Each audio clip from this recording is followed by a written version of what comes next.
¿Te has dado cuenta que muchas veces Dios no actúa como tú esperas? Quédate conmigo 10 minutos y veamos cómo Mateo aborda esto en su evangelio. Y si ya tienes tu Biblia a la mano, por favor ayúdame a buscar ahí en tu Biblia, en el evangelio de Mateo capítulo 11, y el día de hoy vamos a leer del versículo 1 al 19.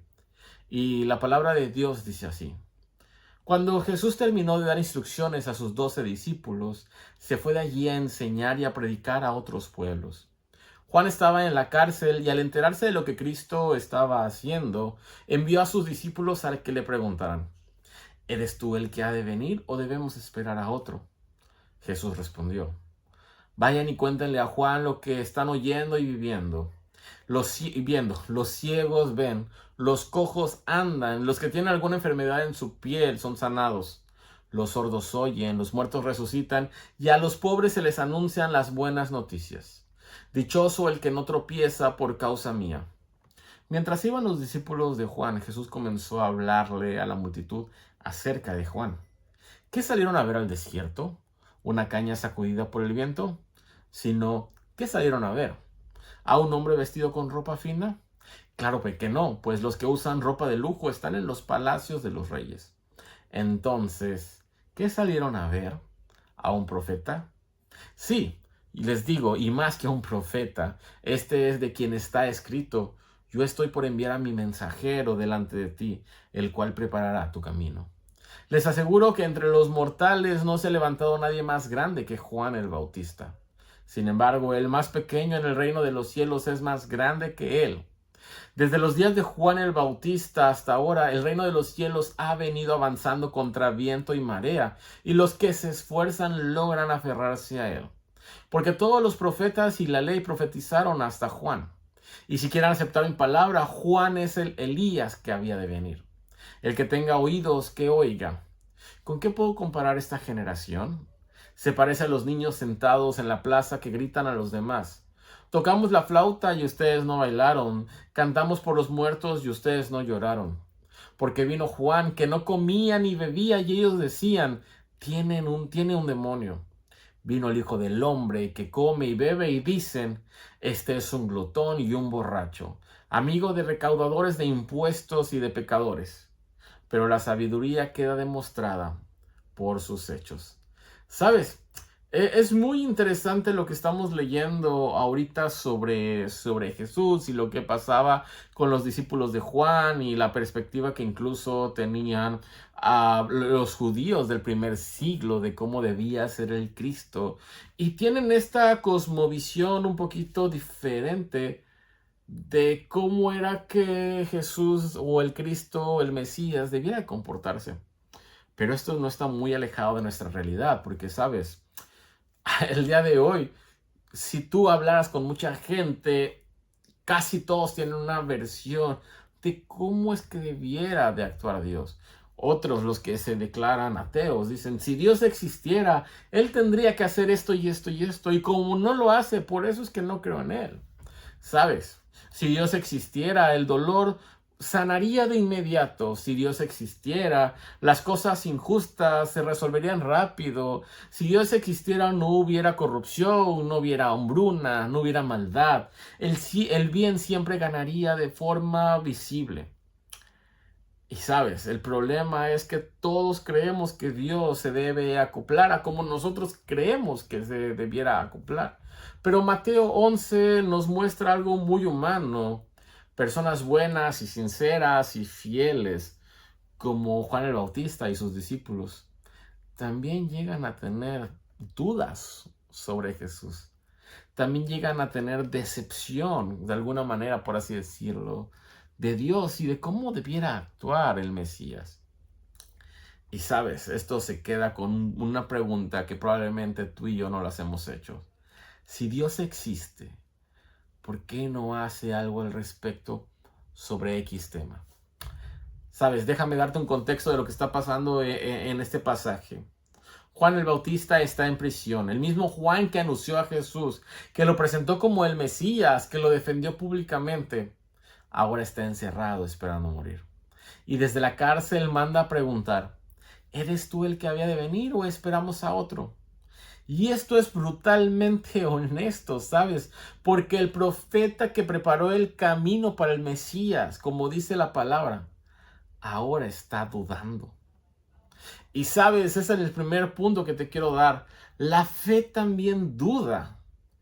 Y sí, es válido. Yo creo que incluso cuando empezamos a dudar, Dios empieza a responder y podemos tener una fe no fingida. El problema viene de cuando dudas de por qué Dios no cumple tus expectativas, de por qué Dios no actúa como tú esperas que esté actuando. Juan no actúa porque sea débil de fe. Juan está dudando porque Jesús no está actuando como él esperaba. Juan esperaba un juicio, Juan esperaba fuego, Juan esperaba confrontación directa al sistema injusto. Pero Jesús responde con hechos, no con discursos. Los ciegos ven, los cojos andan y los pobres reciben las buenas noticias. Jesús básicamente está diciendo con esto: sabes, Juan, no soy probablemente el Mesías que imaginaste, pero sí soy el Mesías que el mundo necesita. Y luego dice algo muy clave: bienaventurado, bendito aquel que no haya tropiezo en mí. Y sabes, en nuestra cultura pasa algo similar a lo que Juan estaba viviendo o pensando en ese tiempo. Queremos un Dios que se amolde a nuestras ideas, un Dios que respalde nuestras causas, un Dios que se adapte a nuestras expectativas y sugerencias incluso. Pero Jesús no se adapta a nosotros. De hecho, un teólogo muy conocido, Tim Keller, dice que si tu Dios nunca te contradice, probablemente tú eres tu propio Dios, tu propio ídolo.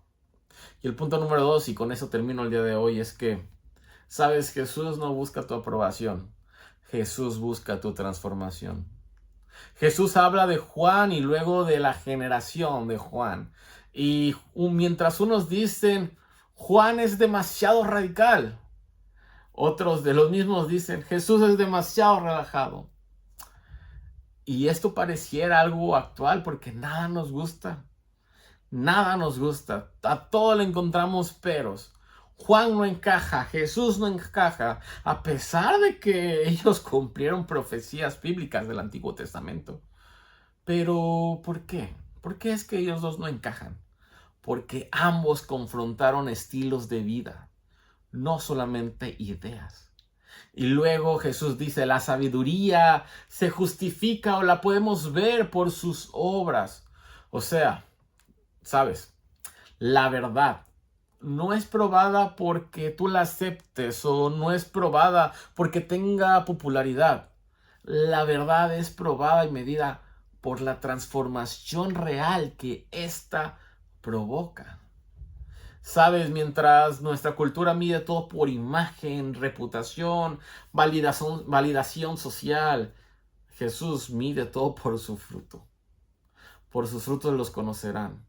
Por las vidas restauradas, por personas transformadas, por corazones cambiados, ¿sabes?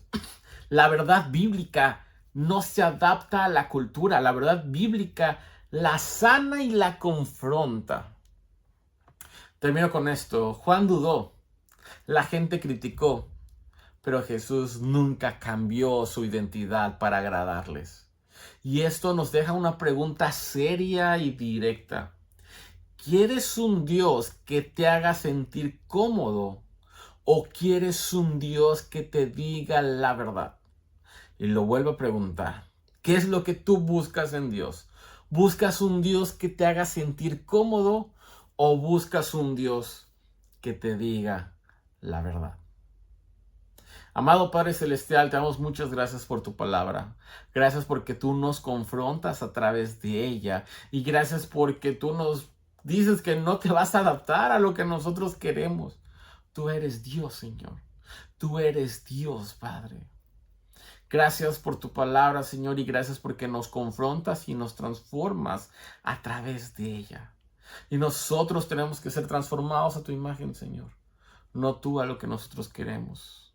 Padre, te necesitamos, Señor. Ayúdanos a caminar en nuestra vida diaria contigo. En el nombre de Cristo Jesús. Amén. Y nos vemos el día de mañana para otro devocional. Que tengas un buen día.